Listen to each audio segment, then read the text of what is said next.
on Flow 94.9 FM Umuahia, the flow of God's own state. Good afternoon. My name is Mercy Orji. Now the headlines. Senate President discontinues Supreme Court case suspension of a Chief Justice of Nigeria. Ezekwesili apologizes to Nigeria for withdrawing from presidential race. Abia State government has sent automobile mechanics for capacity building program in Japan. And on the foreign scene, death toll in Brazil's dam disaster rises to 134.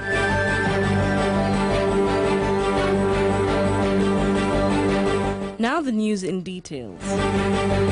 President Muhammadu Buhari has sworn in Professor Bolaji Owasonuye as the chairman of the Independent Corrupt Practices and Other Related Offences Commission, ICPC. The swearing-in ceremony was held at the council chambers of the presidential villa in Abuja. Professor Bolaji is the fourth substantive head of the anti-graft agency since its inception in 1999. The Senate confirmed the president's nomination of the chairman and members in October of 2018.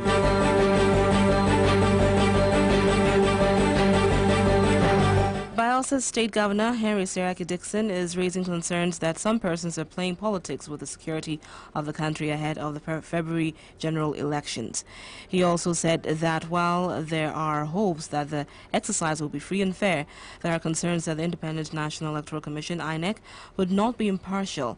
The governor made this known in a statement signed by his Special Advisor on Public Affairs, Daniel Alabra, on Monday.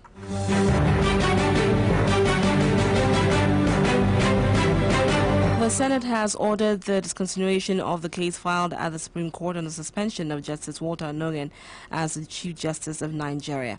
Special Advisor to Senate President Bukola Saraki, Yusuf Olaniyonu, disclosed that the decision followed the intervention of the National Judicial Council, NJC, on the issue. Olaniyonu explained that the lawmakers decided to discontinue the case at the Apex Court in order to give the NJC intervention a chance.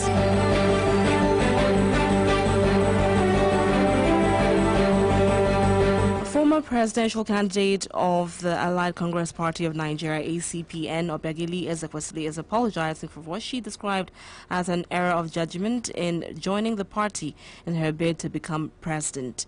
Ezekwesili tendered the apology while addressing a World Press Conference in Abuja, describing as more laughable moments allegations as that her presidential candidacy was a scheme to negotiate for a ministerial position. I have returned my ACPM membership card, the party paraphernalia, in order to signpost my complete separation. I will work hard to ensure that those who would have voted for me cast their votes instead for the consensus candidate who will hopefully emerge from the coalition of willing, credible alternatives in the coming days. I mean, how does it even make sense that I, who have rejected the call to come back to government and be a minister, would be running for presidency in order to become a minister? Recall that the party had, amongst others, threatened to drag Ezekwesili to court if she refused to return all the materials and donations she received within the short time she was in the ACPN. The national chairman of the All Progressives Congress, APC, Adams Oshomole, is alleging that former President Olusegun Obasanjo was a worse dictator than General Sani Abacha.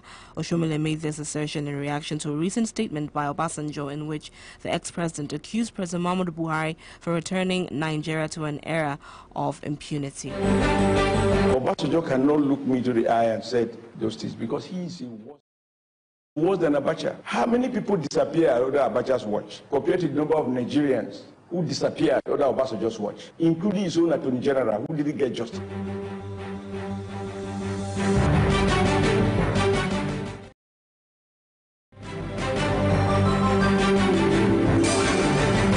Obasanjo had, in his statement, said that President Muhammadu Buhari has returned the nation to the era when state institutions were used to fighting the perceived enemies of the government. Meanwhile, the Court of Appeal sitting in Port Harcourt has granted a stay of execution of the judgment of the Federal High Court nullifying all primaries of the People's All Progressives Congress in Rivers State. Recall that Justice Kolawole Omotosho of the FHC in Port Harcourt has nullified the APC primaries in the state on January 7th and restrained the Independent National Electoral Commission INEC from presenting Toye Cole and Magnus Abe as governorship candidates in the general elections. Appeal Court has, however, granted a stay of execution of Justice Omotosho's judgment. By this ruling today, all Progressive Congress, the APC in Rivers State, and their candidates are free to participate in the election. They can go about their campaigns and go about everything that's lawful to be done to ensure that they are on the ballot. INEC, like the court observed, did not file anything, any process to refute that they did not publish the name. They didn't file anything. And in law, the moment you don't find anything to rebut what has been said, that is accepted as veracious.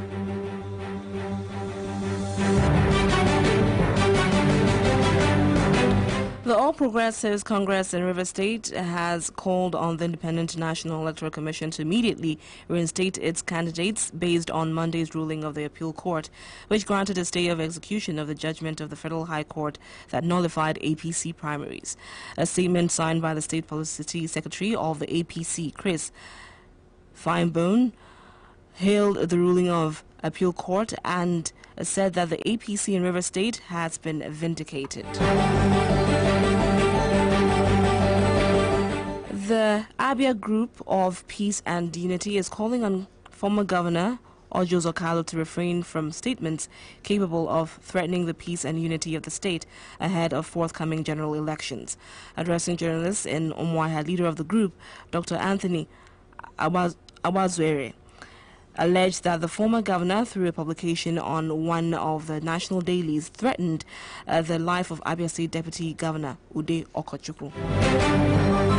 Abia Group for Peace and Unity is constrained the most unequivocal attack, the mischievous plot to threaten the peace in Abia State. In a publication where he stated, among other things, that if the Deputy Governor of Abia State, Right Honorable Ude Okochukwu, tries to take their mandate by force, that the Deputy Governor will go by force, apparently referring to taking his life. The group called on the presidency and the acting inspector general of police to investigate the allegation to avoid breakdown of law and order in the state. Our group, therefore, expresses that such threats by Orji Uzokalo and his agents are likely to destroy the unquantifiable peace which Abia State has enjoyed in the past almost 4 years now. It is our position, and we hereby caution Orji Uzokalo to be mindful of his actions. And we also call on the presidency, the Inspector General of Police, and other security agencies to call Orji Uzokalo to order to avoid any breakdown of law and order in Abia State. Meanwhile, former Governor Orji Uzokalo has described as untrue the allegation that he threatened the life of the Abia State Deputy Governor Ude Okochukwu.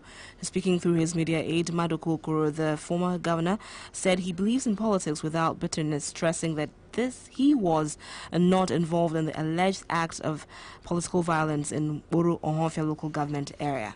Uzokalo is the one that has always been attacked. Incident that happened in Nkoro, Orji does not have anything to do with it. Uzokalo condemned that kind of act. And he said, specifically he made it and said, any force will be made by force. He never said that he was going to kill Deputy Governor.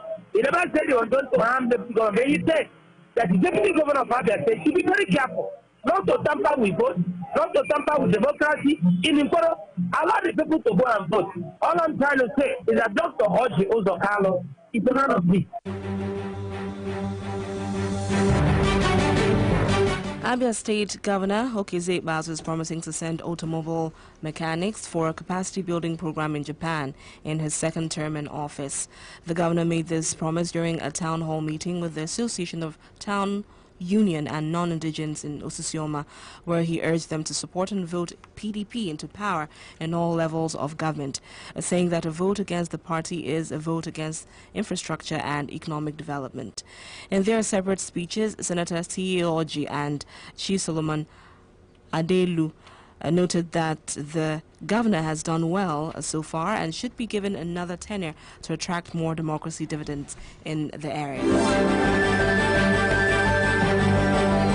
News now on Flow 94.9 FM continue shortly with business, foreign and sports news. Stay tuned.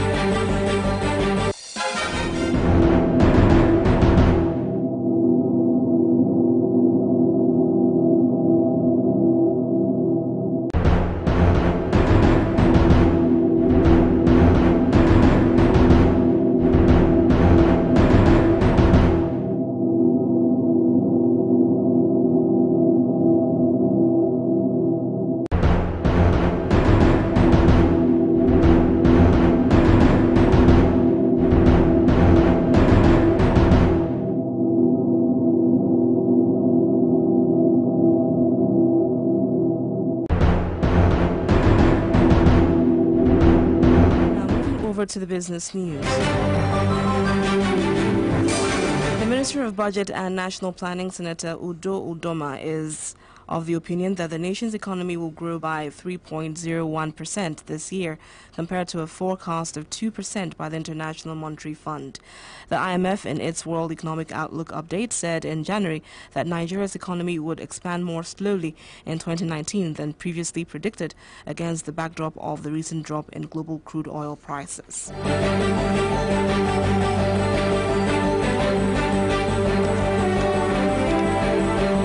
Now moving over to the foreign scene, the toll from a dam collapse at a mine in southeast Brazil has risen to 134 deaths after more than a week of searches, with 199 missing.